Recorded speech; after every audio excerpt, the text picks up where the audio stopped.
ಚಿತ್ರರಂಗದಲ್ಲಿ ವಿಭಿನ್ನ ಕಥಾ ಹಂದರವನ್ನು ಹೊಂದಿರುವ ಮಠ ಎದ್ದೇಳು ಮಂಜುನಾಥ ಡೈರೆಕ್ಟರ್ಸ್ ಸ್ಪೆಷಲ್ 2ನೇ ಸಲ ರಂಗನಾಯಕ ಎಂಬ ಜನಪ್ರಿಯ ಚಿತ್ರಗಳ ಮೂಲಕ ಕನ್ನಡ ಸಿನಿ ರಸಿಕರ ಮನಸೆಳೆದು ಚೇತನ ಶಕ್ತಿಗೆ ಭಾವಪೂರ್ಣ ಶ್ರದ್ಧಾಂಜಲಿ ಅರ್ಪಿಸಲು ನಾವೆಲ್ಲರೂ ಕೂಡ ಇದ್ದು ಸೇರಿದ್ದೇವೆ.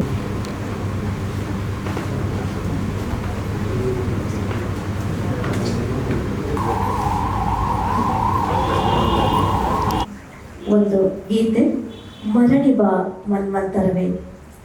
ಗಾಯಕರು ಶ್ರೀಮತಿ ಮಾನಚಾವಳ್ಳ ಮತ್ತು ರಾಜೀವ್ ಅವರು ಭಗತ್ ರಾಜ್ ಸರ್ ಅವರನ್ನ ವಿನಂತಿಸ್ಕೊಳ್ತೇನೆ. ಎಲ್ಲರಿಗೂ ನಮಸ್ಕಾರ. ನನ್ನ ಹೆಸರು ಭಗತ್ ರಾಜ್ ಅಂತ. ಸಹಜತೆ ನಾನು ಎದ್ದೇಳು ಮಂಜುನಾಥನ ಹಂತದಲ್ಲಿ ನಾನು ಅವರು ಎದ್ದೇಳು ಮಂಜುನಾಥನ ಮಲಯಾಳ ಮಾಡಬೇಕು ಸಿನಿಮಾ ಅಂತ ಒಬ್ಬ ರವಿ ಅಂತ ನನ್ನ ಜೊತೆ ಬಂದಾಗ ನನ್ನ ಸಾಧ್ಯತೆ ಪರಿಚಯ ಆಗಿತ್ತು ಸರ್. ನನಗೆ ಅದಾದ್ಮೇಲೆ ಒಂದು 11 ತಿಂಗಳ ಸಾಧ್ಯತೆ ನಾನಿದ್ದೆ. ಅಂದರೆ ಡೈರೆಕ್ಟರ್ ಸ್ಪೆಷಲ್ ಮತ್ತು ಎದ್ದೇಳು ಮಂಜುನಾಥ ಮಧ್ಯದಲ್ಲಿ ಸ್ಕ್ರಿಪ್ಟ್ ವರ್ಕ್, ಅಂದರೆ ಡೈರೆಕ್ಟರ್ ಸ್ಪೆಷಲ್ ಮತ್ತು 2ನೇ ಸಲ ಸ್ಕ್ರಿಪ್ಟ್ ಕೆಲಸ ನಡೀತಾ ಇತ್ತು. ಈ ಸ್ಥಳ ನನಗೆ ನೆನಪಿರೋ ಹಾಗೆ ಸಾರ್ ನನಗೆ ಮುಂಚೆ ಕಥೆಗೂ ಕೇಳಿತ್ತು. ಅಂದರೆ ಕಾಮಕೇಟೆಟ್ರು ಬ್ಯಾಕ್ ಸೈಡಲ್ಲಿ ಒಂದು ಮನೆ ಇತ್ತು, ನಮ್ಮದು ಅಲ್ಲೇ ಮನೆ. ನಾನು ಏನಾದರೂ ಕೆಲಸ ಅಂದರೆ ಆಫೀಸಿಗೆ ಕೋಣಕುಂಟೆ ಕ್ರಾಸು ಸಾರ್ ಮನೆ ಆಫೀಸ್ ಇತ್ತು, ಶಂಕರ್ ರೆಸಿಡೆನ್ಸಿ. ಏನಾದರೂ ಕೆಲಸ ಏನಾದರೂ ತರಬೇಕು, ಏನಾದ್ರು ಬೇಕು ಅಂದರೆ ಆಫೀಸಿಗೆ ನನಗೆ ಹೇಳೋರು. ಒಂದ್ಸಲಿ ನಾನು ಸ್ಪೈರಲ್ ಬೈಂಡು ಕೆಲವೊಂದು ಪ್ರಿಂಟೌಟ್ನ ತಗೊಂಡು ಇಲ್ಲಿ ಬಂದು ವೆಯ್ಟ್ ಮಾಡ್ತಾ ಇದ್ರು. ಅಂದರೆ ನಾನು ಬಂದೆ, ಸಾರ್ ಇದನ್ನು ನೋಡ್ತಾ ಇದ್ರು. ಈ ಕನ್ಸ್ಟ್ರಕ್ಷನ್ ನಡೀತಾ ಇತ್ತು ಆ ಬಿಲ್ಡಿಂಗ್. ಇದನ್ನು ನೋಡಿದ್ರು ಸಾರ್. ಇದನ್ನು ನೋಡ್ಬಿಟ್ಟು ಅಂದರೆ ಸಾರ್ ಬಗ್ಗೆ ಎಲ್ಲರಿಗೂ ಗೊತ್ತಿದೆ ಅಂತಂದರೆ ಅವರು ಅಂದರೆ ಪ್ರತಿಯೊಂದು ಹಾಸ್ಯ, ಆಮೇಲೆ ಒಂದು ಸಣ್ಣ ಜಾಗದಲ್ಲಿ ಸಿನಿಮಾ ಮಾಡಬೇಕು, ಈ ಥರದ್ದೆಲ್ಲ ಅವ್ರದ್ದು ಆಲೋಚನೆಗಳು. ಇದನ್ನು ನೋಡ್ಬಿಟ್ಟು ಹೇಳ್ತಾರೆ, ಇಲ್ಲೊಂದು ಸಿನಿಮಾ ಮಾಡ್ಬೇಕು ನಾನು. ಬರೀ ದೆವ್ವಗಳೇ ಇರ್ತಾರೆ, ಆ ದೆವ್ವಗಳು ಸೀರಿಯಸ್ ದೆವ್ವಗಳು, ಆ ದೆವ್ವಗಳು ಎಲ್ಲರೂ ನಗಿಸ್ಬೇಕು. ಆಮೇಲೆ ಇವಾಗ ದೆವ್ವ ಅಂತ ನಮ್ಗೆ ಎಲ್ಲರಿಗೂ ಭಯ ಆಗುತ್ತೆ. ಬಟ್ ಇನ್ಮೇಲೆ ಈ ಸಿನಿಮಾ ನೋಡಿದ್ಮೇಲೆ ಎಲ್ಲರಿಗೂ ದೆವ್ವ ಅಂತಂದ್ರೆ ಖುಷಿ ಆಗ್ಬೇಕು. ದೆವ್ವ ಎಲ್ಲೇ ಕಂಡ್ರು ತಪ್ಕೋಬೇಕು, ಆ ಥರದ್ದು ಹೇಳೋರು. ಈ ಥರ ಒಂದು ಕಾರ್ಯಕ್ರಮ ಮಾಡಬೇಕು ಅಂತ ನನಗೆ ಅನಿಸ್ದಾಗ ನಾನು ಎಲ್ಲರನ್ನೂ ಕಾಂಟ್ಯಾಕ್ಟ್ ಮಾಡಿ ಎಲ್ಲರೂ ಬರ್ತೀನಿ ಅಂತ ನಾನು ಹೇಳಿದ್ದು. ಪ್ರತಿಯೊಬ್ಬರು ಹೇಳಿದಾಗ ಪ್ರತಿಯೊಬ್ಬರಿಗೂ ಅವರ ನೋವಿನ ಇದನ್ನು ಹೇಳ್ಕೊಂಡೆ ಹೇಳಿದ್ರು. ಹಾಗೆ ಸುನೀಲ್ ಕುಮಾರ್ ದೇಸಾಯಿ ಸರ್ ಆಗ್ಬೋದು, ಸೀತಾರಾಮ್ ಸರ್ ಬರ್ತೀನಿ ಅಂತಂದ್ರು. ಬಟ್ ಅವ್ರಿಗೇನೋ ತುಂಬ ಹೆಲ್ತ್ ಇದಾಗಿದೆ, ನನಗೆ ಬರೋಕ್ಕಾಗ್ತಾ ಇಲ್ಲ ಅಂತ ಜಸ್ಟ್ ಈಗ ಮೆಸೇಜ್ ಹಾಕಿದ್ದಾರೆ. ಇನ್ನು ಕೆಲವರು ಸ್ಟಾರ್ಟ್ ಮಾಡಿ ನಾನು ಜಾಯ್ನ್ ಆಗ್ತೀನಿ ಅಂತ ಹೇಳಿದ್ದಾರೆ. ಈಗ ನಿರ್ದೇಶಕರು ಮಾನಸ ಅವಳ ಹತ್ರ ಕೇಳಿದ್ರೆ ಒಂದು ಹಾಡನ್ನು ಹಾಡ್ಕೊಡಿ ಅಂತ. ಹಾಗೆ ನುಚ್ಚಿರಿ ಸರ್ ಹತ್ರ ಕೇಳ್ಕೊಂಡೆ. ಸಾಕಷ್ಟು ಎಲ್ಲ ಗುರು ಸಾರ್ಗೆ ಫ್ಯಾಮಿಲಿ ಆಗ್ಬೋದು, ಸ್ನೇಹಿತರು ಎಲ್ಲರೂ ಬಂದಿದ್ದೀರಿ. ಎಲ್ಲರಿಗೂ ಧನ್ಯವಾದಗಳು. ಶಂಕರ್ ಗುರು ಸರ್ ನಿರ್ದೇಶಕರು.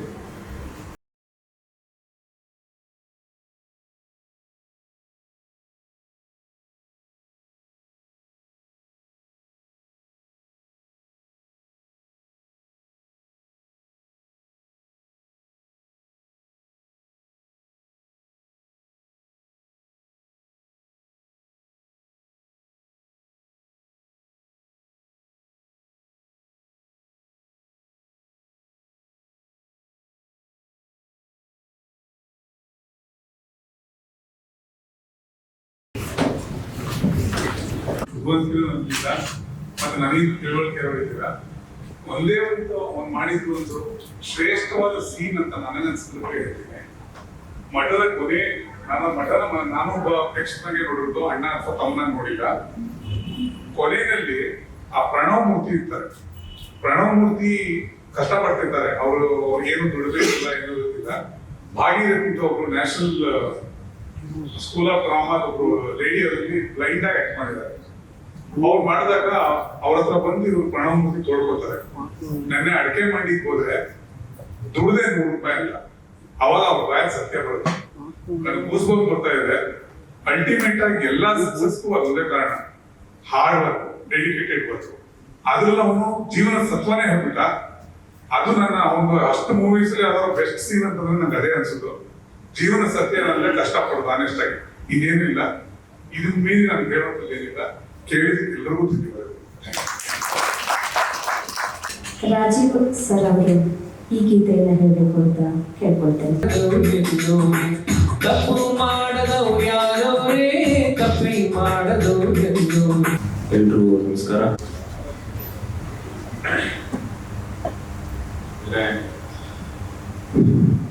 ತುಂಬಾ ಪ್ರತಿಭೆಗಳನ್ನ ಕನ್ನಡ ಚಿತ್ರರಂಗಕ್ಕೆ ಕೊಟ್ಟರು.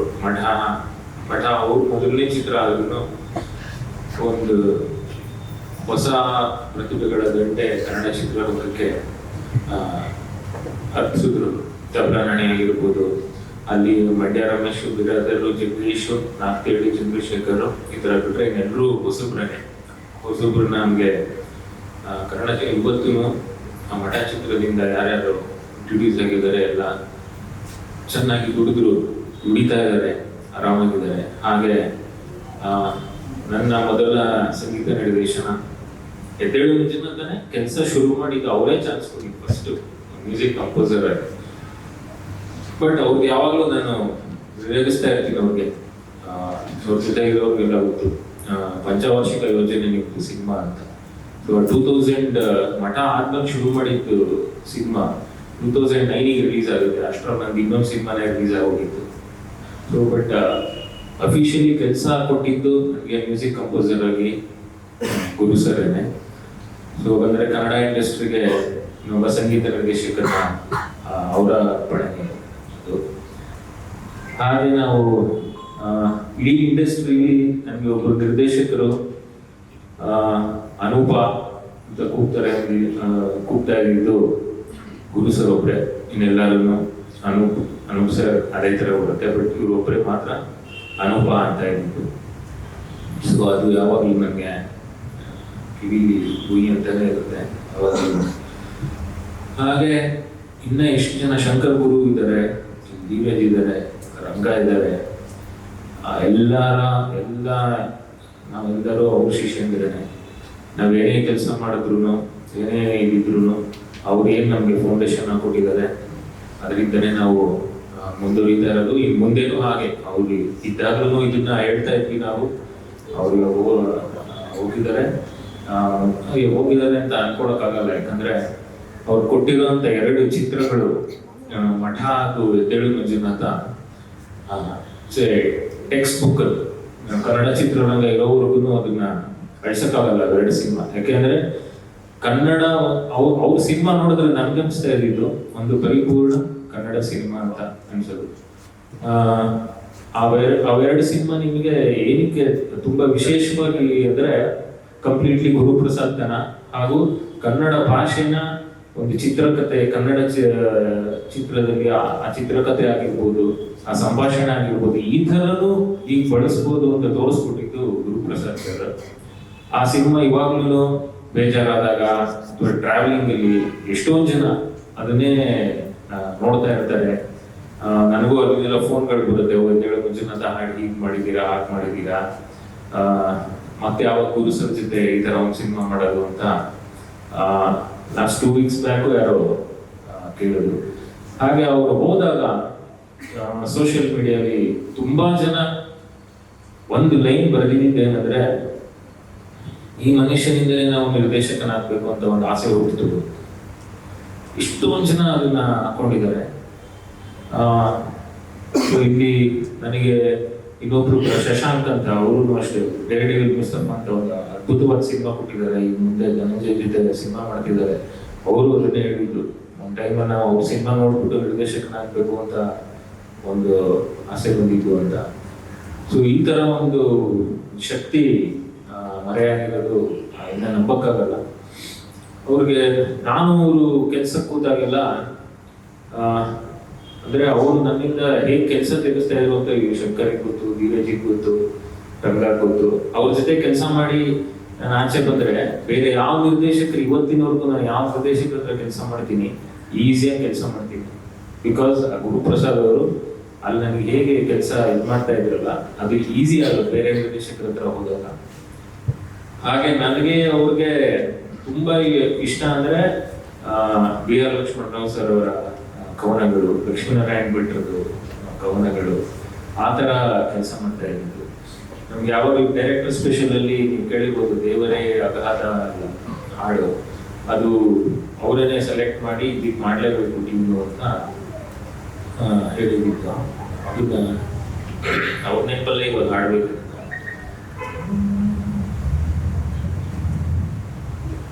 ದೇವರೇ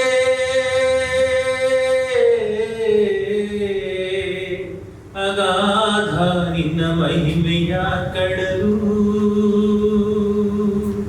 ದೇವರೇ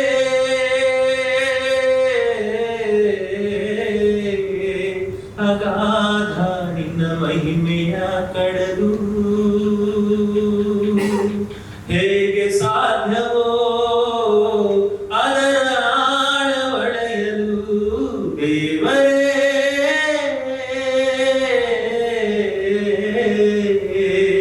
ಅಗಾಧ ನಿನ್ನ ಮಹಿಮೆಯ ಕಡಲು, ತೋಳಕ್ಕೆಂದು ಕುರಿಯ ಕೊಟ್ಟೆ, ಸಿಂಹಕ್ಕೆಂದು ಜಿಂಕೆ ಇಟ್ಟೆ, ನನಗೆ ನರನನ್ನೇ ಬಿಟ್ಟೆ ಬೇಟೆಯಾಡಲು, ಅಗಾಧ ಅಗಾಧ ಅಗಾಧ ನಿನ್ನ ಮಹಿಮೆಯ ಕಡಲು, ದೇವರೇ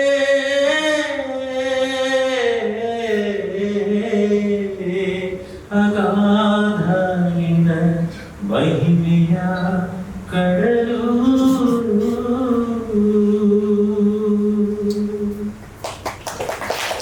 ಹಿಂದೆ ಚಿಮ್ಮುತ್ತಿತ್ತು ಕಣ್ಣ ತುಂಬ ಪ್ರೀತಿ, ಹಿಂದೆ ಚಿಮ್ಮುತ್ತಿತ್ತು ಕಣ್ಣ ತುಂಬ ಪ್ರೀತಿ, ಈಗ ಯಾಕೆ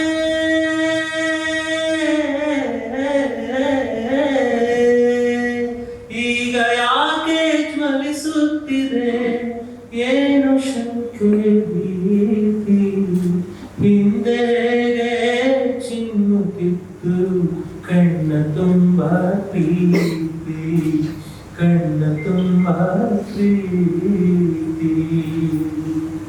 ಅವ್ರು ಯಾವತ್ತೂ ನನ್ನ ಜೀವನದಿಂದ ಅಥವಾ ನನ್ನ ಮ್ಯೂಸಿಕ್ನಿಂದ ಮರೆಯೋಕ್ಕೆ ಚಾನ್ಸೇ ಇಲ್ಲ.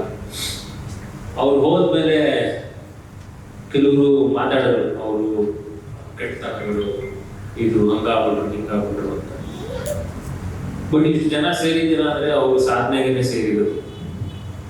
ಸೊ ಕೆಟ್ಟತನಗಳೆಲ್ಲ ನನ್ನಲ್ಲೂ ಇರುತ್ತೆ, ನಿಮ್ಮಲ್ಲೂ ಇರುತ್ತೆ.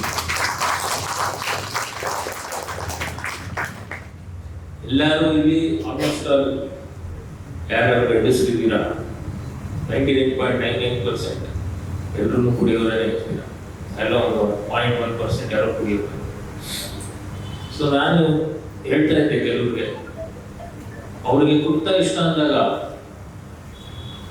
ಯಾವತ್ತು ಇವತ್ತು ಯಾರ್ಯಾರು ನೆಗೆಟಿವ್ ಆಗಿ ಮಾತಾಡ್ತಾ ಇದ್ದಾರೆ ಅವ್ರ ಬಗ್ಗೆ, ಅವ್ರಿಗೆ ಕುಡ್ತಾ ಇಷ್ಟ ಅಂದ್ಬಿಟ್ಟು ಅವರೇ ಬಾಟಲ್ ತಗೊಂಡು ಎಷ್ಟೊಂದು ಸರಿ ಕೊಟ್ಟಿದ್ದಾರೆ, ಅವ್ರ ಜೊತೆ ಕೂತ್ಕೊಂಡು ಕುಡಿದಿದ್ದಾರೆ, ಅವರು ಏನು ಕಾಮಿಡಿ ಹೇಳ್ತಾರೆ ಅದಕ್ಕೆ ಇವರು ಕೇಕೆ ಹಾಕೊಂಡು ನಕ್ಕಿದ್ದಾರೆ. ಸೊ ಇವತ್ತು ಮಾತಾಡೋದಕ್ಕಿಂತ ಮುಂಚೆ ಒಂದು ಸೆಕೆಂಡ್ ಯೋಚನೆ ಮಾಡಿ, ಆ ಮನುಷ್ಯನ ಜ್ಞಾನ ಏನು, ಆ ಮನುಷ್ಯನ ಸಾಧನೆ ಏನು ಅನ್ನೋದನ್ನ ಒಂದ್ಸರಿ ಯೋಚನೆ ಮಾಡ್ಬಿಟ್ಟು ಮಾತಾಡಬೇಕು. ಕನ್ನಡ ಚಿತ್ರರಂಗಕ್ಕೆ ಈ ನಿರ್ದೇಶನ ಕೊಟ್ಟಿರೋ ಕೊಡುಗೆ ಯಾವತ್ತು ಅದು ಕಣ್ಮರೆ ಆಗುತ್ತೆ. ಹೇಗೆ ಕಣ್ಮರೆ ಆಗುತ್ತೆ, ಆ ಥರ ಸ್ಕ್ರೀನ್ ಪ್ಲೇ ಬರೆಯೋರು ಮತ್ತೆ ಇನ್ನೊಬ್ರು ಹುಟ್ಟಲ್ಲ, ಆ ಥರ ಡೈಲಾಗ್ ಬರೆಯೋರು ಮತ್ತೆ ಇನ್ನೊಬ್ರು ಹುಟ್ಟಲ್ಲ. ಬಟ್ ಏನಂದ್ರೆ ಅವ್ರು ಏನ್ ದಾರಿ ತೋರಿಸಿದ್ರೆ ಅದರಲ್ಲಿ ನಾನಾಗ್ಲಿ, ಶಂಕರ್ ಗುರು ಆಗ್ಲಿ, ಧೀರಜ್ ಆಗ್ಲಿ, ರಂಗ ಆಗ್ಲಿ, ಅವ್ರ ಶಿಷ್ಯರು ಯಾರ್ಯಾರು ಇದ್ದಿದ್ರು ಅದನ್ನ ಒಂದ್ ಸ್ವಲ್ಪ ಅವ್ರು ಏನ್ ಜ್ಞಾನ ಕೊಟ್ಟಿದ್ದಾರೆ ಅದನ್ನ ನಾವು ಉಪಯೋಗಿಸ್ಕೊಂಡು ಸಿನಿಮಾ ಮಾಡೋದು ಅಷ್ಟೇ. ಸೊ ಈ ಮಹಾನ್ ಚೇತನಕ್ಕೆ ಯಾವತ್ತು ಚಿರಋಣಿ. ಹೇಳಿ ಹೋಗು ಕಾರಣ, ಹೋಗುವ ಮೊದಲು ಹೇಳಿ ಹೋಗು ಕಾರಣ, ಹೋಗುವ ಮೊದಲು ನನ್ನ ಬಾಳಿನಿಂದ, ನನ್ನ ಬಾಳಿನಿಂದ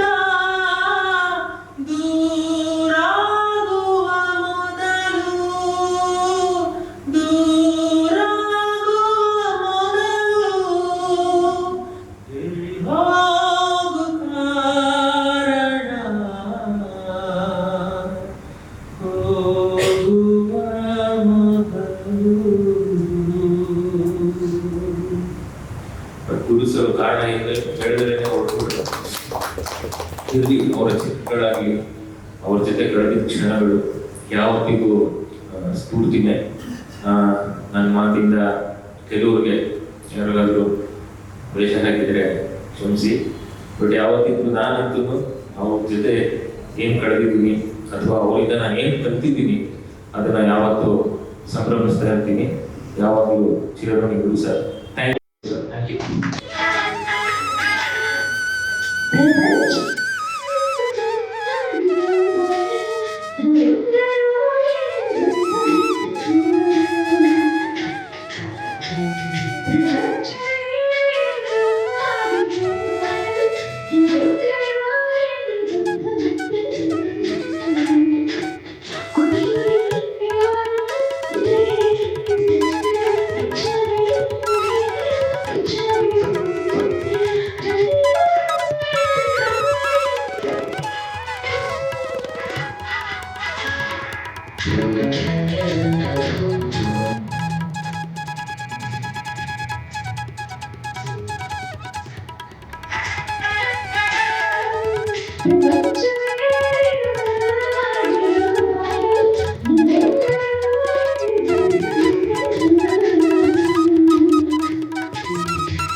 ಎಲ್ಲರೂ ನಮಸ್ಕಾರ. ನಾನು ಎಲ್ಲರೂ ಸರ್ ಜೊತೆ ವೈಯಕ್ತಿಕವಾಗಿ ಓಡಾಟ ಇಲ್ಲ, ಸುಮ್ಮನೆ ನಾನು ಒಂದು ತುಂಬ ಗೌರವ, ಹಾಗಾಗಿ ಕಾರ್ಯಕ್ರಮ ನೋಡ್ಕೊಳ್ಳೋಣ ಅಂತ ಬಂದೆ. ಹೆಚ್ಚು ನನಗೆ ವೈಯಕ್ತಿಕ ಓಡಾಟ ಇದ್ದರಿಂದ ನನಗೆ ತುಂಬ ಏನು ಹೇಳೋಕ್ಕಾಗಲ್ಲ. ಅನು ಸರ್ ಹೇಳಿದ್ರು, ತುಂಬ ಜನ ಡೈರೆಕ್ಟರ್ಗಳಿಗೆ ಸ್ಫೂರ್ತಿ ಆಗಿದ್ದಾರೆ. ನಾನು ಕಾಲೇಜ್ ಡೇಸಲ್ಲಿ ಇದ್ದಾಗ ಮಠ ಎದ್ದೇಳು ಮಂಜುನಾಥ ಎಲ್ಲ ಗ್ರೂಪಲ್ಲಿ ನೋಡಿದವನು, ಫ್ರೆಂಡ್ಸ್ ಜೊತೆ ಕೂತ್ಕೊಂಡು ತುಂಬ ಇನ್ಸ್ಪೈರ್ ಮಾಡಿದ್ದಾರೆ. ಬರೀ ಇನ್ಸ್ಪೈರ್ ಅಷ್ಟೇ ಅಲ್ಲ, ಅಂದರೆ ಭಯ ಹುಟ್ಟಿಸಿದ್ದಾರೆ. ಅಂದರೆ ಆ ಬೆಂಚ್ ಮಾರ್ಕ್ ರೈಟಿಂಗು, ಆ ಡೈರೆಕ್ಷನ್ನು. ಎಷ್ಟು ಜನ ಹೇಳ್ತಾರೆ ಗುರುಪ್ರಸಾದ್ ಸರ್ ಬರೀ ಆಡಿಯೋ ಡೈಲಾಗಲ್ಲಿ ಇದು ಮಾಡ್ತಾರೆ, ಅಂದರೆ ಆಡಿಯೋ ರೇಡಿಯೋ ನಾಟಕ ಥರ ಇರುತ್ತೆ ಅಂತ ಹೇಳ್ತಾರೆ. ಅಷ್ಟೇ ಅಲ್ಲ ವಿಜುವಲ್ ಮೀಡಿಯಂ ಒಂದು ತುಂಬ ಅಂದರೆ ಅವ್ರ ಕ್ಯಾನ್ವಾಸ್ ಆಗಿರ್ಬೋದು, ಬಟ್ ಅವ್ರು ವಿಜುವಲ್ ಮೀಡಿಯಂ ಅನ್ನು ಮಾಸ್ಟರ್. ನಾವು ಸೂಕ್ಷ್ಮವಾಗಿ ಗಮನಿಸಿದ್ರೆ ಮಠಾಲಿ ಎದ್ದೇಳಲ್ಲಿ ವಿಜುವಲ್ ಅಲ್ಲೂ ಅದ್ಭುತವಾದ ಸ್ಟೋರಿ ಟೆಲಿಂಗ್ ಹೇಳ್ತಿದ್ರು. ಹಾಗಾಗಿ ಅಂದರೆ ಆ ಎರಡೂ ಚಿತ್ರಗಳು ಕಂಟಿನ್ಯೂಸ್ ಆಗಿ ಟೆಕ್ಸ್ಟ್ ಬುಕ್ ಆಗಿ ಸಾರ್ವಕಾಲಿಕವಾಗಿ ಕನ್ನಡ ಸಿನಿಮಾ ಎಲ್ಲರಿಗೂ ತಲೆ ಉಳ್ಕೊಳ್ಳುತ್ತೆ. ಜಾತಿ ಮತ ಎಲ್ಲ ನಾವೆಲ್ಲ ಕಲಾರಸಿಕರು ಈ ಥರ ಎಷ್ಟೋ ಸಾಲುಗಳು ಇನ್ಸ್ಪೈರ್ ಮಾಡಿದೆ, ಸ್ಫೂರ್ತಿ ಕೊಟ್ಟಿದೆ. ಮತ್ತು ಒಂದು ಬೆಂಚ್ ಮಾರ್ಕ್ ಕೂಡ. ಅಂದರೆ ಕಾಲೇಜ್ ಡೇಸಲ್ಲಿ ಡೈರೆಕ್ಟರ್ ಆಗ್ಬೇಕಂದ್ರೆ ಈ ರೀತಿ ಬಿಟ್ಟಿರ್ಬೇಕಾ, ಈ ರೀತಿ ಬರವಣಿಗೆ ಇರ್ಬೇಕಾ, ನಮ್ಮ ಕೈಲಿ ಆಗಲ್ವೇನೋ ಅಂತ ಭಯ ಬಿಡಿಸಿದವರು ಅವರೇ. ಅದ್ಭುತವಾದ ಚಿತ್ರಗಳನ್ನ ಮಾಡಿ ನಮಗೂ ಒಂದಷ್ಟು ಅಂದರೆ ಈ ಇಂಡಸ್ಟ್ರಿಗೆ ಬರೋಕ್ಕೆ ಸ್ಫೂರ್ತಿ ತುಂಬಿದವರು ಅವರೇ. ಹಾಗಾಗಿ ಇಲ್ಲಿಂದನೇ ನಮಸ್ಕಾರ.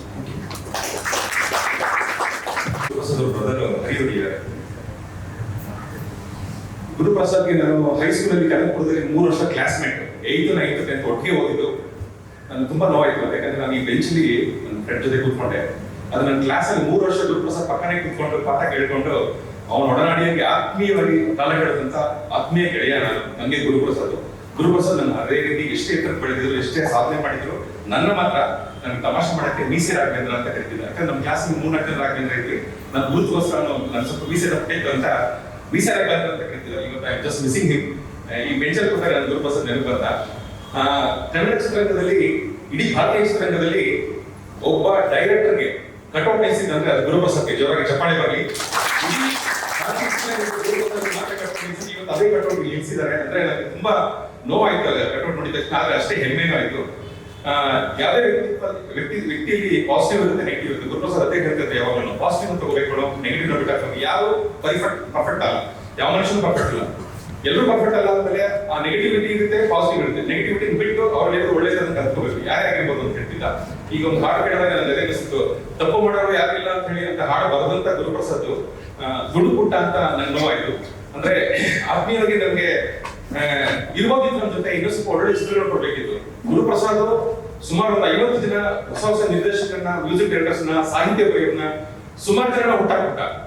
ಹಾಗೆ ಹುಟ್ಟಾಕ್ತಾನೆ ಇರ್ತಾರೆ. ಯಾಕಂದ್ರೆ ಕನ್ನಡ ಚಿತ್ರರಂಗದಲ್ಲಿ ಸಾಹಿತ್ಯ ಕೊರತೆ ಇದ್ದಾಗ ಅದ್ಭುತವಾದ ಕಂಟೆಂಟ್ ಚಿತ್ರಗಳನ್ನು ಕೊಟ್ಟಂತ ಗುರುಪ್ರಸಾದ್ ಎಷ್ಟೋ ಸಹ ನಿರ್ದೇಶಕರನ್ನ ಮತ್ತೆ ಎಷ್ಟೋ ಸಾಹಿತ್ಯಾಸಕ್ತರನ್ನ ಹೊರಡೆ ಒಂದೇ ಕಡೆ ಕಲೆ ಹಾಕಿ ಪಾಠ ಮಾಡಿ ಅವ್ರಿಗೆ ಒಳ್ಳೆ ನೀತಿ ಬೋಧನೆ ಮಾಡಿ, ಅಂದ್ರೆ ಟೆಕ್ನಿಕಲಿ ಪಾಠಗಳನ್ನ ಹೇಳಿಕೊಟ್ಟು ಅದ್ಭುತವಾದ ಸ್ಕ್ರಿಪ್ಟ್ ರೈಟರ್ಸ್ ರೆಡಿ ಮಾಡಿದ. ಆ ಸ್ಕ್ರಿಪ್ಟ್ ರೈಟರ್ಸ್ ಬೆಳೀತಾ ಇದ್ದಾರೆ, ಚಿತ್ರಗಳು ಮಾಡ್ತಿದ್ದಾರೆ ಅನ್ನೋದು ಬಹಳ ಹೆಮ್ಮೆ ಆಗುತ್ತೆ. ಗುರುಪ್ರಸಾದ್ ಯಾವತ್ತೂ ಮರೆಯಾಗಲ್ಲ. ಕನ್ನಡದ ಆಡಿಯನ್ಸ್ ಗಳಿಗೆ ಯಾವ ರೀತಿ ಒಳ್ಳೆ ಚಿತ್ರಗಳು ನೋಡಬೇಕು, ಅದ್ರ ಹೇಗೆ ಕಂಟೆಂಟ್ ಬೇಸ್ ನ ಅರ್ಥ ಮಾಡ್ಕೋಬೇಕು ಅಂತ ಗುರುಪ್ರಸಾದ್ ಕಲಿಸಿದಂತ ಮಹಾನ್ ಚೇತನ. ಧನ್ಯವಾದಗಳು. Thank you. ನಾನು ಡೈರೆಕ್ಟ್ ಎಕ್ಸ್ಪ್ರೆಷನ್ ಡಿಸ್ಟ್ರಿಬ್ಯೂಷನ್ ಪುಸ್ತಕನ 5,000 ಬುಕ್ ನಾನು ಮಾಡಿಕೊಟ್ಟೆ. ಅದರ ಹೇಗೆ ಅಂತಂದ್ರೆ ಮಾರಿ ಅವರಿಗೆ ಅವಾಗ ಡೈರೆಕ್ಟ್ ಎಕ್ಸ್ಪ್ರೆಷನ್ ನಡೀತಾ ಇರಬೇಕಾದಾಗ ಸಡನ್ ಫೋನ್ ಮಾಡೋರು, ಬಾಯ್ ಏನಾದ್ರು ಸೇಲ್ ಆಗಿದೆಯಾ ಅಂತ ಕೇಳೋರು. ನನ್ನ ಜಮೀನ್ ಬಾಯ್ ಅಂತಾನೆ ಕರೀತಾ ಇದ್ರು. ಸೊ ಅವಾಗ ನಾವು ಕೊಡ್ತಾ ಇದ್ದೆ, ಚೆಕ್ ಕೊಡ್ತಾ ಇದ್ದೆ. ಏನಾದರೂ ಸ್ನ್ಯಾಕ್ಸ್ ಬಿಸ್ಕೆಟ್ಸ್ ಅವ್ರಿಗೆ ಭಾಳ ಇಷ್ಟ ಆಯಿತು, ಅದನ್ನು ಕೊಡ್ತಾ ಇದ್ದೆ. ಅದ್ಭುತ ವ್ಯಕ್ತಿ. ನಮಗೂ ಅಷ್ಟೇ. ನನಗೆ ಇವತ್ತಿಗೂ ನಾನು ನಿನ್ನೆ ಯೋಗಿ ಸರ್ ಹತ್ರ ಹೇಳ್ತಿದ್ದೆ ನೋಡಿ, ನನಗೆ ಫಸ್ಟ್ ಗಿಫ್ಟ್ ಡೇಟ್ 15/7/2010 ಅಂತ ಒಂದು ಅದ್ಭುತವಾದ ಇಂಗ್ಲಿಷ್ ಕನ್ನಡ ಡಿಕ್ಷನರಿ ಕೊಟ್ಟಿದ್ದು. ಇಷ್ಟು ದೊಡ್ಡ ಪುಸ್ತಕ ನನಗೆ. ಆ್ಯಂಡ್ ಎವ್ರಿ ಟೈಮ್ ಈ ಆಲ್ವೇಸ್ ಗಿಫ್ಟ್ಸ್ ಮೀ ಸಮಥಿಂಗ್. ಒಂದು ಶರ್ಟ್ ಕೊಟ್ಟಿದ್ದು. ಅದಾದಮೇಲೆ ಒಂದ್ಸಲ ಏನಾಯಿತು, ಐ ಥಿಂಕ್ ಡೈರೆಕ್ಟ್ ಸ್ಪೆಷಲ್ದು ಡಬ್ಬಿಂಗ್ ನಡೀತಾ ಬೇಕಾಗಿದ್ದಾಗ ನವೀನ್ ಬಾಯ್ ನೀವು ವಾಚ್ ಹಾಕಲ್ಲ ಅಂತ. ಇಲ್ಲ ಸರ್, ಯಾಕೆ ಸರ್ ಮೊಬೈಲ್ ಇದೆ, ಎಲ್ಲ ಕಡೆ ಇದೆ, ಇದೆಲ್ಲ ಆಗಲ್ಲ ಅಂದ್ಬಿಟ್ಟು ಇನ್ಸ್ಟೆಂಟಾಗಿ ಅವ್ರ ವಾಚಿಂದ ನನಗೆ ಬಿಚ್ಚಿ ಅದು ಕೈ ಕಟ್ಕೊಟ್ರು. ಅದನ್ನ ಇವತ್ತಿಗೂ ನಾನು ಇಸ್ಕೊತೀನಿ. ಆ ವಾಚೆ ಇವಾಗ ಮೊನ್ನೆ ಇಟ್ಕೊಂಡಿದ್ದೀನಿ. ಅದನ್ನ ಮೊನ್ನೆ ತೆಗೆದು ನೋಡಿದೆ. ಅವರು ಅದ್ಭುತ ವ್ಯಕ್ತಿ ಅಂತಂದ್ರೆ ಈಗ ಅಂದರೆ ನನಗೆ ಹೇಳಕ್ಕಾಗಲ್ಲ. ನನ್ನ ಫಸ್ಟ್ ಫಂಕ್ಷನ್ ನಾನು ಬುಕ್ ರಿಲೀಸ್ ಮಾಡೋಕ್ಕೆ ಸೆಲೆಬ್ರಿಟಿ ಎಲ್ಲ ಬರಬೇಕಲ್ಲ ಅಂತಂದಾಗ ನಾವು ಅಂಜಲಿ ರಾಮನವರು ಚೌಕಟ್ಟು ಮತ್ತು ಇದು ಒಂದು 2 ರಸೀದಿಗಳು ಒಂದು ಪುಸ್ತಕಕ್ಕೆ ನಾನು ಕೇಳಿದೆ, ಮೊದಲ ಫಂಕ್ಷನ್ನು ನೀವು ಬರಬೇಕು ಅಂತಂದಾಗ ಭಾಳ ಖುಷಿಯಾಗಿ ಬಂದು 2.5 ಗಂಟೆ ಆ ಫಂಕ್ಷನ್ ನಡೆಸ್ಕೊಟ್ಟು ಮನೆಗೆ ಎಲ್ಲರೂ ಆತ್ಮೀಯರಾಗ್ತದೆ. ಇವತ್ತು ಆಮೇಲೆ 2ನೇ ಫಂಕ್ಷನ್ ಮಾಡಬೇಕಾದ್ರೂ ಡಾಕ್ಟರ್ ನಾಗೇಶ್ವರ ಪುಸ್ತಕ ಟೈಮ್ ಹಾಕಿಕೊಂಡು ಅವಾಗಲೂ ತುಂಬ ಒತ್ತಡ ಇತ್ತು ಅವ್ರಿಗೆ. ಅದೇ ಡೈರೆಕ್ಟ್ ಸ್ಪೆಷಲ್ನಲ್ಲಿ ಎಲ್ಲ ಇದ್ರೂ ಮನಸ್ಸು ಸಂಶಯ ಮಾಡ್ತೀವಿ. ಸೊ ಈ ಥರ ನಾವು ಸಾಹಿತ್ಯದ ಬಗ್ಗೆ ಮಾತಾಡ್ತಿದ್ವಿ. ಎಲ್ಲ ವಿಚಾರಗಳು ಮಾತಾಡ್ತಿದ್ವಿ. ನಾನು ಡೈರೆಕ್ಟ್ ಎಕ್ಸ್ಪೆಷಲಿ ನನ್ನ ಇನ್ವಾಲ್ವ್ ಮಾಡಿಕೊಂಡ್ರು. ಐ ಥಿಂಕ್ ಆ ಮುಸ್ಲಿಂ ಟೋಪಿ ಒಂದು ತೆಗೆದಿರ್ತಾರೆ ಮತ್ತೆ ರಂಗನರವು ಮಾಡಿದಾಗ ಬಾಯಿ ನನ್ನ ಟೋಪಿ ಬೇಕು ನನಗೆ ಅಂತ ಅಂದ್ಬಿಟ್ಟು ಟೋಪಿ ನಾನು ಇಲ್ಲ ಇಟ್ಕೊಂಡಿದ್ದ ಟೋಪಿ ಕೊಟ್ಟೆ ವಾಪಸ್ ಅದನ್ನ ಇಟ್ಕೊಂಡ್ರು. ಆಮೇಲೆ ಅದರ 2018 ತನಕನೂ ನನಗೆ ಆಮೇಲೆ ಆ ಬುಕ್ನ ನಾನು ಡೈರೆಕ್ಟ್ ಸ್ಪೆಷಲ್ ರಿಲೀಸ್ ಆಗಬೇಕಾದ್ರೆ ಅವರು ಪ್ರೈಸ್ ಜಾಸ್ತಿ ಮಾಡ್ಬಿಡ್ತೀನಿ. ತುಂಬ ಕಾನ್ಫಿಡೆನ್ಸ್ ಅಂದರೆ ಪಿಕ್ಚರ್ ತುಂಬ ಚೆನ್ನಾಗಿ ಹೋಗ್ಬಿಡುತ್ತೆ, ಪುಸ್ತಕ ಚೆನ್ನಾಗಿ ಹೋಗುತ್ತೆ. ನಾನು ಬೇಕಾದ ಪ್ರಚಾರ ಮಾಡಕ್ಕೆ ಹೋಗ್ಬೇಡಿ, ಅದು 150 ರುಪೀಸ್ ಕರೆಕ್ಟಾಗಿದೆ ಪ್ರೈಸು ಅಂತೆಲ್ಲ ಹೇಳಿದಾಗ ಅದು ಸ್ವಲ್ಪ ಅವರು ಓವರ್ ಕಾನ್ಫಿಡೆನ್ಸ್ ಅದು ಡೌನ್ ಫಾಲ್ ಆಗಿತ್ತು. ಒಂದು ಸಣ್ಣ ಸಣ್ಣ ವಿಚಾರಕ್ಕೂ ಅವರು ಎಕ್ಸೈಟ್ ಆಗ್ತಾರೆ ಅಂತ ಹೇಳ್ತಾರೆ. ಒಂದು ಖರ್ಚಿತ್ತು, ಅದು ಒಂದು ಮಸ್ಲಿಂ ಒಂದು ಖರ್ಚಿತ್ತು ಅಂತ ಅದನ್ನ ಅವರು ಜಮೀನ್ಬಾಯಿ ಎಷ್ಟು ಒಳ್ಳೆ ಖರ್ಚು ಗೊತ್ತಾ, ಬಟ್ ನಾನು ಈಗ ಕೊಡೋಕ್ಕಾಗಲ್ಲ. ಯೂಶಲಿ ಖರ್ಚಿಗೆ ನಾನು ಫ್ರೀ ಕೊಡಬಾರ್ದು, ಒಂದು 20 ರೂಪಾಯಿ ಕೊಡಿ ಇಸ್ಬಿಟ್ಟು ಖರ್ಚು ಬಿಸ್ಕೊಂಡು ಅಂದರೆ ಅದು ಸಣ್ಣ ಸಣ್ಣ ವಿಚಾರಕ್ಕೆ. ನಾನು ಈ ರಂಜಾನ್ ಟೈಮಲ್ಲಿ ಕರ್ಜೂರ ಬಿತ್ತು ಕಡ್ಡಿಗೆ ಸ್ಟಿಕ್ ಸಮೇತ ಇರೋದು, ಅದು ಭಾಳ ಇಷ್ಟಪಡ್ತಾ ಇದ್ರು. ನನಗೆ ಅವರು ಫೋನ್ ಮಾಡಿನೇ ಹೇಳೋರು, ಬಾಯಿ ಇನ್ನೊಂದು 2 ಮೂರು ಬೇಕು ನನಗೆ, ತುಂಬ ಚೆನ್ನಾಗಿದೆ, ಫಸ್ಟ್ ಕ್ಲಾಸ್ ಆಗಿದೆ, ಎಲ್ಲಿಂದ ತರಿಸ್ತೀರಾ, ಹೆಂಗೆ ತರಿಸ್ತೀರಾ. So excited was small small things ಅಂತಂದಾಗ ನನಗೆ ಯಾಕೆ ಥರ. ಆಮೇಲೆ ಅವ್ರಿಗೆ ಬಹಳ ಭಯ ಇತ್ತು, ಸಾವಿನ ಮೇಲೆ ಬಹಳ ಭಯ ಇತ್ತು. ಲಿಫ್ಟ್ ಹತ್ತಾ ಇರಲಿಲ್ಲ, ಕಾರ್ ನಾವು ಏನು ಸ್ಪೀಡಾಗಿ ಹೋಗ್ತಿತ್ತು ಅಂತಂದರೆ ಇವಾಗ ನಾನು ಆಟೋ ಹೋಗ್ಬಿಡ್ತೀನಿ, ನೀವು ಹಿಂಗೆಲ್ಲ ಓಡಿಸಿಗೆ ನಾನು ಬರಲ್ಲ ಅಂತ ಹೇಳಿದ್ರು. ಆಮೇಲೆ ಫ್ಲೈಟ್ ಇರ್ತಾ ಇರಲಿಲ್ಲ. ನಂತರ ಕರೋಡ್ಪತಿ ಇದು ಕೋಟ್ಯಾಧಿಪತಿಗೆ ಅವರು ಫ್ಲೈಟ್ ದುಡ್ಡು ಕೊಟ್ಟರು, ಫ್ಲೈಟ್ ಹತ್ತಾ ಇರಲಿಲ್ಲ, ಅಷ್ಟು ಭಯ ಇರ್ತಾ ಇತ್ತು. ಅವ್ರು ಈ ಥರ ನಿರ್ಧಾರ ತಗೊಂಡ್ರು ಅಂತ ಗೊತ್ತಾಗಲಿಲ್ಲ. ಅದೇ ಬಹಳ ಆಶ್ಚರ್ಯ ಆಗ್ತದೆ. ನಾನು 2018ಕ್ಕೆ ನನ್ನ ಮದುವೆಗೋಸ್ಕರ ನಾನು ಕರಿಬೇಕು ಅಂತ ಅವ್ರನ್ನ ಬಹಳ ಹುಟ್ಟಿದೆ. ಆದರೆ ಅಲ್ಲಿ ಬೇರೆ ಮನೆ ಚೇಂಜ್ ಮಾಡಿಬಿಟ್ಟಿದ್ರು. ಇಲ್ಲ ಬೈ ಇದು ನೀವು ಚೆನ್ನಾಗಿರ್ತೀರಾ, ಚೆನ್ನಾಗಾಗತ್ತೆ ಅಂತ ಅಂದ್ಬಿಟ್ಟು ನೋಡೋಣ ಹೇಳ್ತೀನಿ ಅವಾಗ ಬನ್ನಿ ಅಂತ ಹೇಳಿದ್ರು. ಆಮೇಲೆ ನನ್ನ ರಂಗನಾಯಕರಿಗೆ ಒಂದ್ಸಲಿ ಅವರು ಅಸಿಸ್ಟೆಂಟ್ಸ್ ಎಲ್ಲ ನಾನು ಇವರನ್ನು ಗಡ್ಡ ಬಿಟ್ಟಿದ್ದೆ, ಅನಂತ ಮುಗಿಸಿದ್ರು ಇವರನ್ನು ಕೊಡ್ತಿ ಒಂದು ಸೀನ್ ಇದೆ, ನೀವು ಬನ್ನಿ ಬಾಯಿ ಅಂತ ಅಂದ್ಬಿಟ್ಟು ಈ ಫೋಟೋ ಕಲಿಸು ಕ್ಲೋಸ್ ಅಪ್ ಕೊಡು ಅಂತೆಲ್ಲ ಕೇಳಿ ಆ ಒಂದೇ ಲಾಸ್ಟಲ್ಲಿ ಅಲ್ಲೇ ಆ ಕಲ್ಯಾಣಿಯಲ್ಲಿ ಆ ಶೂಟಿಂಗ್ ಆಗಿದೆಲ್ಲ ಅಲ್ಲೇ ನಾನು ಗುರುಕುಲ ಲಾಸ್ಟ್ ನೋಡಿದ್ದೀನಿ. ಬಟ್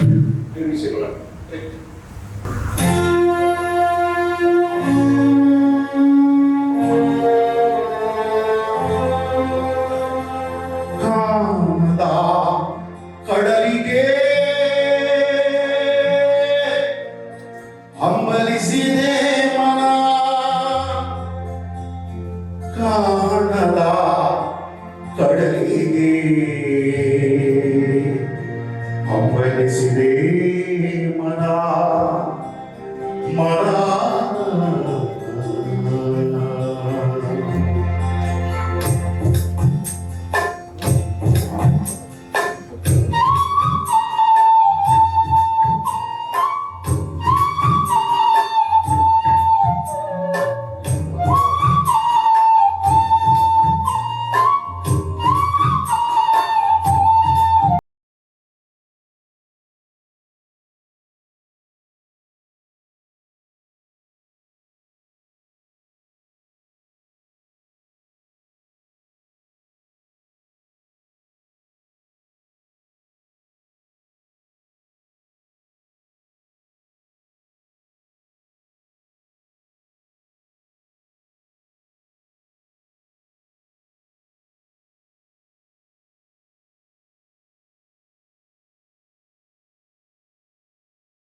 ಬಂದಂತೆ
ಕಾಣದ ಕಡಲನ್ನು ಸೇರಬಲ್ಲೆ ನೀನು ಜಟಿಲ ಕಾನನದ ಕುಡಿಯುವುದರಲ್ಲಿ ಅರಿವು ತುಳಿಯು ನಾವು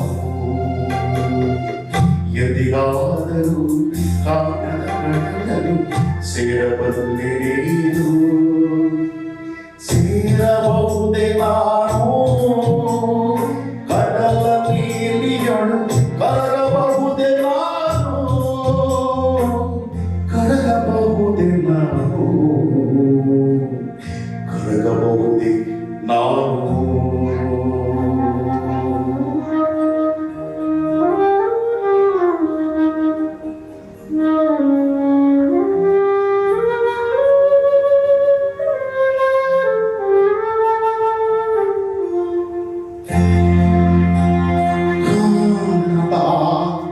ಕಡಲಿಗೆ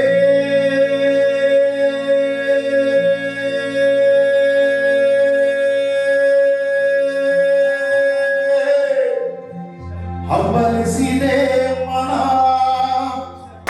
ಗುರುಪ್ರಸಾದ್ ಅವರ ಮುಂದೆ ಒಂದು ಮಾತು ಹೇಳಬೇಕು. ನನಗೂ ಒಂದು ಚಿತ್ರದಲ್ಲಿ ಒಂದು ಸಣ್ಣ ಪಾತ್ರ ಅಭಿನಯಿಸಿದ್ದೀನಿ. ಎದ್ದೇಳು ಮಂಜುನಾಥ ಚಿತ್ರದಲ್ಲಿ ಬ್ಯಾಂಕ್ ಲೋನ್ ಕೇಳಕ್ ಬರ್ತಾರೆ ಯೋಗೇಶ್ ಅವರು, ಸೀರಿಯಸ್ ಕಡೆಗೆ ಆ ಬ್ಯಾಂಕ್ ಎಂಪ್ಲಾಯ್ ಕ್ಯಾರೆಕ್ಟರ್ ನಾನೇ ಮಾಡಿರೋದು. ನಮ್ಮ ತಬಲಾ ನಾಣಿಯವರು ಕರ್ಕೊಂಡಾಗ ಆ ಪಾತ್ರ ಮಾಡಿಸಿದ್ರು ನನಗೆ. ನಾಣಿಯವರಿಗೆ ಥ್ಯಾಂಕ್ಸ್ ಹೇಳಬೇಕು. ಆ ಚಿತ್ರದಲ್ಲಿ ನನಗೆ ಪಾತ್ರ ಮಾಡಲಿಕ್ಕೆ ಅವಕಾಶ ಮಾಡಿಕೊಟ್ರು ಗುರುಪ್ರಸಾದ್ ಅವರ ನಿರ್ದೇಶನದಲ್ಲಿ. ಒಂದು ಸನ್ನಿವೇಶದ ಸೀನು ಅವತ್ತು ನಮಗೆ ಅಷ್ಟೆಲ್ಲ ಟ್ರೋಲ್ ಆಗುತ್ತೆ. ಆ ಸೀನ್ ಯಾವ ಕ್ಯಾರೆಕ್ಟರ್ ಅಂತ ಗೊತ್ತಿರಲಿಲ್ಲ ನನಗೂ ಕೂಡ. ಬಟ್ ಅವತ್ತು ಆ ಒಂದು ಸೀನ್ನ ಒಂದು ಅರ್ಧ ದಿನ ತೆಗೆದಿದ್ದಾರೆ ಅಲ್ವಾ ಸರ್? ನಾಡಿ ಸರ್,